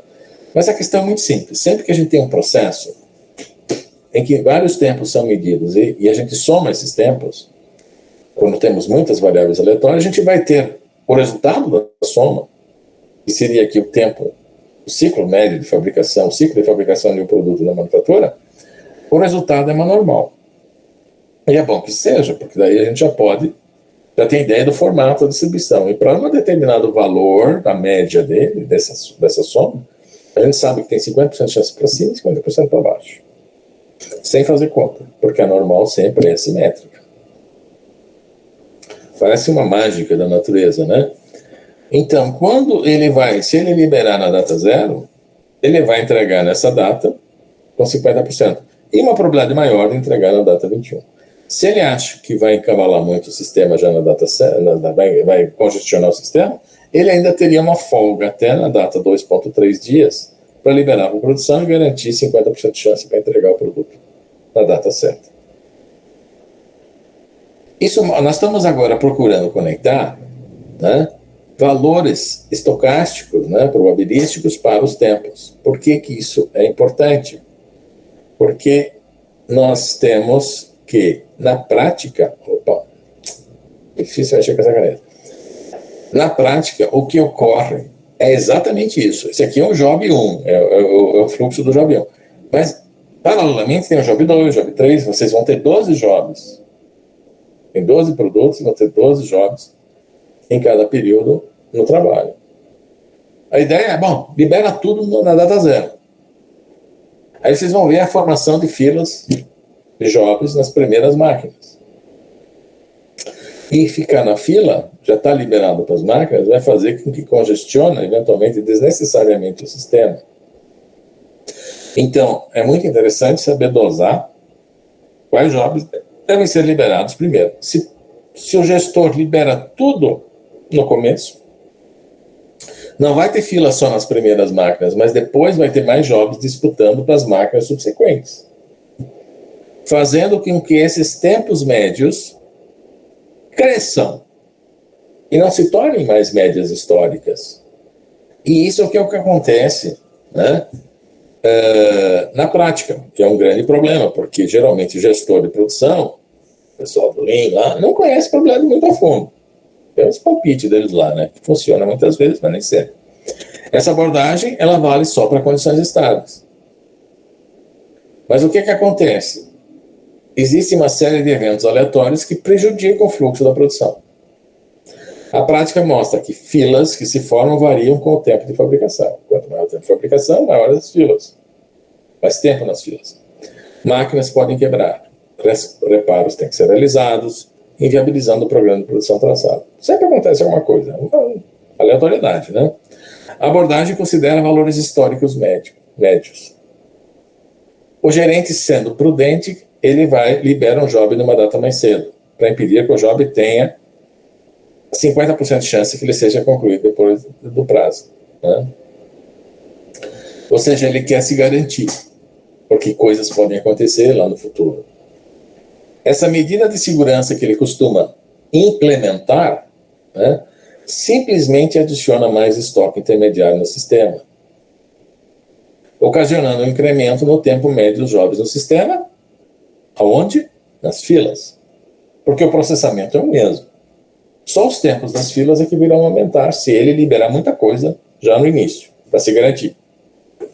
O incremento no tempo médio do sistema observado pelo gerente faz com que ele se sinta obrigado novamente a se garantir no futuro, liberando os jobs numa data ainda mais cedo, se possível. Sempre para se garantir. E isso forma o que a gente chama do ciclo vicioso do programa da produção. É uma desgraça. Só se manifesta na contabilidade depois, né?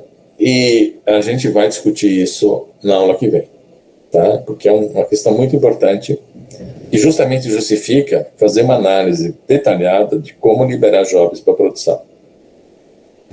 Tem aquela história da manufatura puxada, né?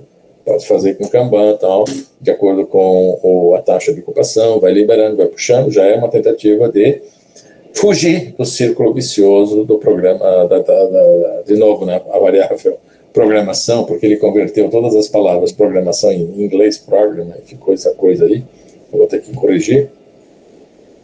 Mas esse círculo vicioso, ele pode ser evitado desde que o gerente de produção adote medidas de liberação de óleo de produção que façam sentido.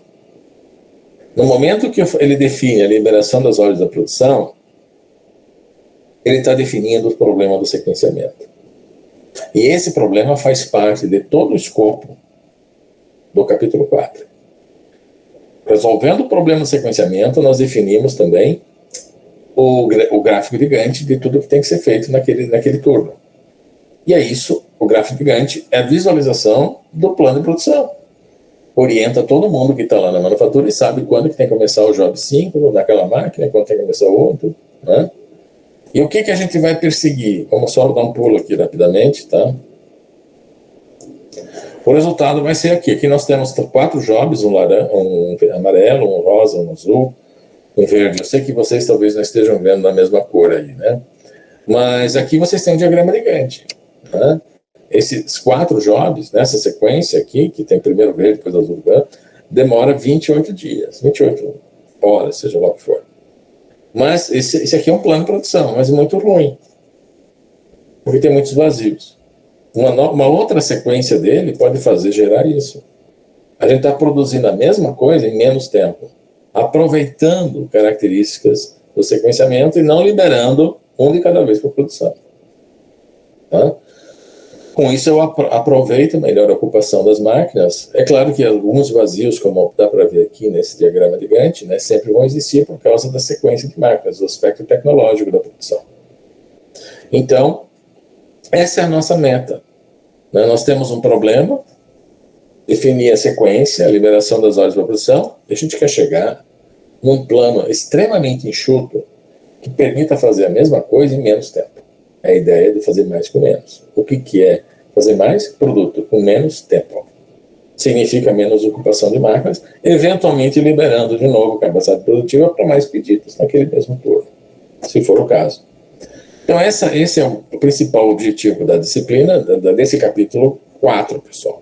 É um assunto bem interessante e também viabiliza, por assim dizer, o plano mestre. Então, vocês já podem colocar a presença lá também, de novo. Os que estão ainda na sala, né? Eu prometo, talvez amanhã eu tenha a nota de vocês, tá, pessoal? A gente tem tanta reunião. E, na verdade, tem, acho que 25 provas lá. Eu tenho que resolver as 25 provas para ver se vocês acertaram as questões, tá? Eu tenho que fazer as 25 provas. Os julgamos, né? Mas cada prova é um pouco diferente. Então, dá muito trabalho. Eu estive falando com outros professores, eles também estão tendo dificuldade justamente com isso, quando eles fazem provas diferentes para cada aluno. Não vai ter gravação, né? Não sei quem é que já colocou, eu vi que quase ninguém saiu ainda, né? A aula até terminou. Tem o pessoal tem um grupo que iria apresentar o trabalho hoje. Vocês vão apresentar o trabalho hoje, tipo, que estava doente naquele dia? Sim, vamos.